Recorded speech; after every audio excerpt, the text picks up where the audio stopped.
दिल्ली की लड़ाई में चौतरफा घिर चुकी आम आदमी पार्टी इन दिनों कार्यकर्ताओं की कमी से जूझ रही है। पार्टी के काफी कार्यकर्ता तो पहले ही पार्टी छोड़कर बीजेपी में शामिल हो चुके हैं और जो बचे हैं उनमें आधे से अधिक अपने घरों में बैठ गए हैं। जैसे तैसे दिहाड़ी पर कुछ कार्यकर्ताओं का इंतजाम तो किया गया, लेकिन वे भी दिहाड़ी जितनी उतना ही काम।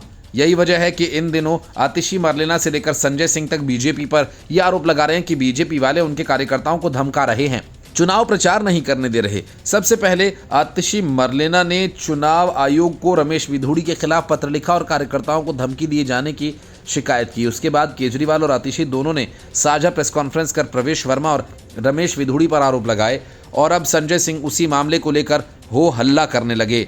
संजय सिंह ने दिल्ली पुलिस और भाजपा की आलोचना की। उन्होंने कहा कि आम आदमी पार्टी कार्यकर्ताओं के घरों पर बिना नोटिस या एफआईआर के कथित छापेमारी की जा रही है। उन्होंने भाजपा के खिलाफ दिल्ली की मुख्यमंत्री आतिशी के आरोपों का समर्थन किया। उन्होंने कहा कि ये सिर्फ आरोप नहीं है, पुलिस रात 10 बजे हमारे कार्यकर्ताओं के घरों पर छापेमारी कर रही है। किस आधार पर वे कह रहे हैं कि संदिग्ध लोग प्रचार कर रहे हैं? क्या पुलिस को बिना नोटिस समन या एफआईआर में रात में किसी के घर छापेमारी और जांच करने का अधिकार है?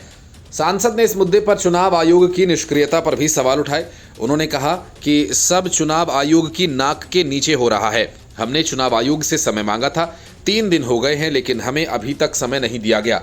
अगर कोई शिकायत करता है तो उस पर कार्यवाही क्यों नहीं हो रही है? शुरुआत में कुछ शिकायतों पर कार्यवाही हुई थी, लेकिन अब कुछ नहीं हो रहा। ये चुनाव कैसे निष्पक्ष है? इससे एक दिन पहले दिल्ली के मुख्यमंत्री और आतिशी ने दिल्ली के चुनाव अधिकारी को एक पत्र लिखकर आरोप लगाया था कि दिल्ली पुलिस भाजपा कार्यकर्ताओं के खिलाफ शिकायत को बंद करने का प्रयास कर रही है, जिन्होंने 21 और 22 जनवरी को आप कार्यकर्ताओं को कथित तौर पर धमकाया था।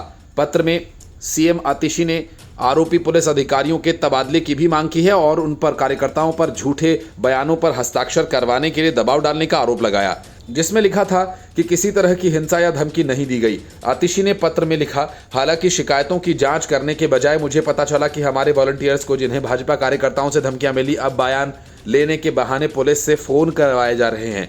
इलाके के एसएचओ धर्मवीर, इंस्पेक्टर सुशील वर्मा और कांस्टेबल जय भगवान हमारे वॉलंटियर्स से संपर्क कर रहे हैं।